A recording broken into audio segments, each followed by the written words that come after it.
மக்களே எல்லாரும் எப்படி இருக்கீங்க? நல்லா இருக்கீங்களா? லாங் வீக்கெண்ட் இது முடிஞ்சிருச்சு. வேலைக்கு போனால் இவ்வளோ நாள் நம்ம இந்த வேலையாக பார்த்தோம் அப்படிங்கிற மாதிரி வேலையை பார்ப்போம். ஒர்க் லோடு அதிகமாக இருக்கும். ஸோ இன்றைக்கி முழு நாளும் வேலை தான் இருந்துச்சு.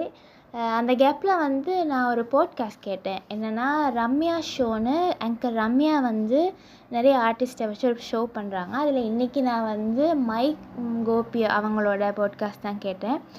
வாழ்க்கைங்கிறத அவ்வளோ அழகாக சர்வசாதாரணமாக அவரால் எக்ஸ்பிளைன் பண்ணக்கூடிய ஒரு லைஃப் அவர் வாழ்ந்திருக்காருன்னு அந்த போட்காஸ்ட் கேட்டப்போ தோணுச்சு. அவர் சொன்னதுகளை சுருக்கி சொல்கிறேன்னா, லைஃப்பில் ஒரு சில விஷயத்த நம்ம கண்ட்ரோல் பண்ணவே முடியாது.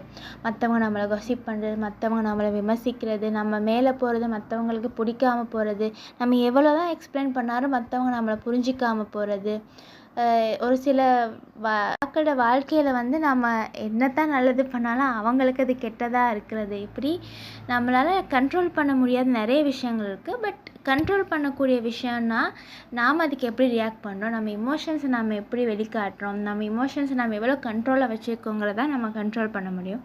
ஸோ அடுத்தவங்க சொல்கிறத நம்ம எப்படி எடுத்துக்கணும்னா, அவர் இப்படியும் சொல்கிறாரு, அடுத்தவங்க சொல்கிறத காதில் வாங்கிட்டு மனசில் ஏற்றிக்கிட்டால் மூளை செத்து போயிடும். அதே விஷயத்தில் காதில் வாங்கிட்டு மூளையில் ஸ்டோர் பண்ணிவிட்டு மனசை அழகாக வச்சுக்கணும், வாழ்க்கை அழகாக இருக்கும். ரொம்ப சிம்பிளான தத்துவம், ரொம்ப நல்லா இருந்துச்சு. நீங்களும் முடிஞ்ச அந்த பாட்காஸ்ட் கேளுங்க. ஸோ இன்றைக்கி வேலை பண்ணியாச்சு, அதோடு எனக்கு என் டே முடிஞ்சிருச்சு. அவ்வளோதான் நடந்துச்சு இன்றைக்கி என் வாழ்க்கையில். ஸோ அவ்வளோதான். ஓகே, பாய்.